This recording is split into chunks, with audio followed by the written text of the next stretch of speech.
La banque JP Morgan qui s'associe à Visa pour proposer un outil de paiement transfrontalier, la chaîne d'information CNN qui est accusée de rug pull, Anthony Hopkins qui lance sa propre collection de NFT, ou encore le mois d'octobre qui bat des records en termes de vol de crypto.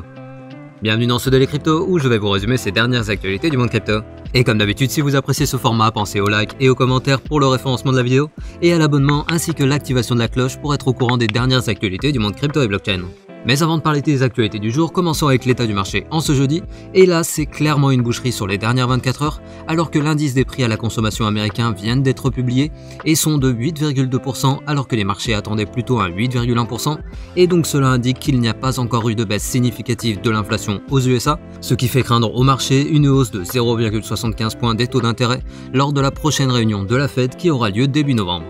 Mais malgré tout ça, on a quand même le HT de UOB qui continue de surperformer le marché avec un plus 13%. Et passons sans plus attendre aux actualités de ce jeudi 13 octobre 2022. On débute les actualités du jeudi avec Visa qui s'associe à JP Morgan pour lancer un service de paiement transfrontalier. En effet, on a Visa qui a développé une solution de paiement qui se nomme Visa BNB Connect sur la blockchain, et on apprend aujourd'hui que dans le cadre d'un partenariat avec la banque américaine JP Morgan, elle allait lancer ce BNB Connect sur la solution de paiement interbancaire de JP Morgan Link sur leur blockchain nommée Onyx. À savoir que le but est ici de faciliter les paiements transfrontaliers entre plusieurs institutionnels situés dans une dizaine de pays d'ici la fin de l'année.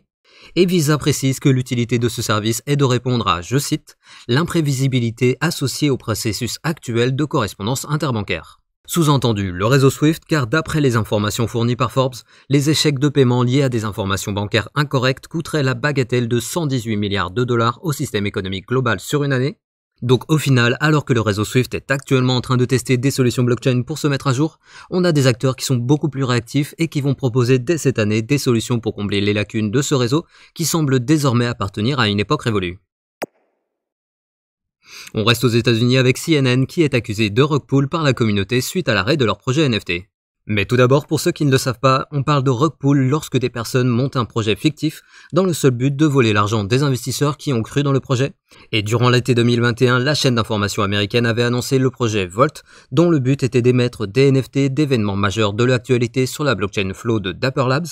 Et jusque-là, tout allait bien, mais sans prévenir, la chaîne vient d'annoncer qu'elle mettait fin à ce projet, ce qui a bien sûr provoqué la colère des investisseurs ayant acheté ces NFT. Et malgré une potentielle compensation financière de 20% du prix d'achat pour les personnes ayant investi dans leur NFT, la communauté ne décolère pas et les accuse même d'avoir volé leur argent, surtout que les équipes s'occupant du projet n'ont pas fourni d'explications sur la fin de la plateforme et ils ne semblent pas donner de nouvelles à la communauté sur leur compte Twitter. Toujours en parlant de NFT, on a Anthony Hopkins qui vient de lancer sa propre collection de NFT appelée The Eternal en partenariat avec la plateforme Orange Comet. Et la collection qui, comme vous pouvez le voir à l'écran, représente le visage de l'acteur avec des décors et accessoires fantaisistes, sera composée de 1000 pièces uniques, dont le mint coûtant 0,25 ETH débutera ce soir à 21h pour les personnes ayant décroché un accès privilégié, et la vente publique débutera quant à elle à 23h. Et bien sûr, pour les personnes possédant ces NFT, il y aura plusieurs avantages, comme par exemple une rencontre individuelle ou en groupe avec l'acteur via Zoom, la réception d'un livre d'art dédicacé avec une centaine de photos des œuvres de l'artiste, ou encore 100 acheteurs tirés au sort qui recevront un NFT personnalisé supplémentaire. À savoir que l'acteur oscarisé et peintre depuis 2005 est reconnu comme étant une personnalité importante du secteur NFT car il a montré à plusieurs reprises son intérêt sur les réseaux sociaux pour cette nouvelle méthode de produire de l'art qu'il considère comme étant une nouvelle toile. Et je précise que son attrait pour les NFT a débuté l'année dernière avec sa participation au film Zero Contact qui a été le tout premier film à sortir dans un format NFT sur la plateforme Vuele.io. On reste dans le thème des NFT avec 5 personnes à Paris qui ont été interpellées hier dans une affaire de vol de NFT. En effet, ces 5 personnes auraient mis en place une arnaque qui proposait un service d'animation de photos de profil avec un faux site internet et un marketing pour rendre leur service crédible. Et une fois leurs victimes mises en confiance, ils récupéraient les informations leur permettant d'accéder aux NFT et c'est ainsi qu'ils seraient parvenus à arnaquer 5 personnes et à amasser un total de 2,5 millions de dollars. À savoir que l'enquête a démarré sur Twitter avec l'utilisateur ZachXBT qui a transmis les informations dont il disposait aux autorités qui ont fait leur propre enquête pour finalement interpeller ces 5 suspects qui auraient entre 24 et 21 ans. D'ailleurs, en parlant d'activités criminelles dans le secteur des cryptos, ce mois d'octobre est en train de battre tous les records avec déjà 11 attaques différentes qui cumulent un total de 718 millions de dollars. Et comme vous pouvez le voir sur le graphique que je vous affiche à l'écran, le total de valeur volée de ce mois est déjà supérieur à n'importe quel autre mois de 2022, alors que nous ne sommes qu'au 13 du mois. À savoir que depuis le début de l'année, c'est environ 3 milliards de dollars qui ont été dérobés, et sur l'année 2021, c'est environ 3,2 milliards de dollars qui ont été volés. Donc si la tendance se confirme, l'année 2022 pourrait bien battre le triste record de 2021. Bref, vous l'avez compris, l'écosystème crypto reste un véritable Far West et il faut toujours rester sur ses gardes en attendant que l'écosystème se sécurise, un processus qui est déjà en cours mais pour lequel il reste encore pas mal de travail. On reste aux États-Unis avec le groupe de lobbying CoinCenter qui assigne en justice l'OFAC car ils estiment que l'institution a abusé de ses droits en interdisant l'utilisation de Tornado Cash étant donné qu'il s'agit d'un outil pour protéger la vie privée et donc l'Office of Foreign Asset Control devrait être condamné pour cet abus de pouvoir.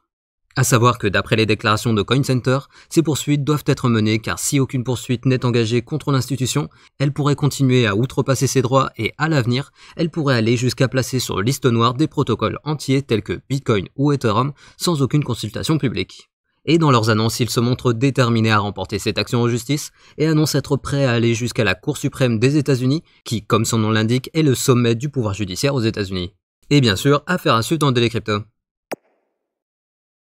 Et on finit les actualités du lundi avec le flash du jour. Tout d'abord, suite à leur enregistrement en tant que PSAN en France, on apprend que la place d'échange Crypto.com va investir 150 millions d'euros pour financer l'installation de son siège régional européen à Paris. Ensuite, on a le projet Xen dont je vous parlais dans l'épisode du 11 octobre, qui vient de subir une attaque seulement quelques jours après son lancement. En effet, un hacker exploite actuellement une faille sur le protocole qui lui permet de réclamer des jetons Xen sans avoir à payer lui-même les frais de gaz.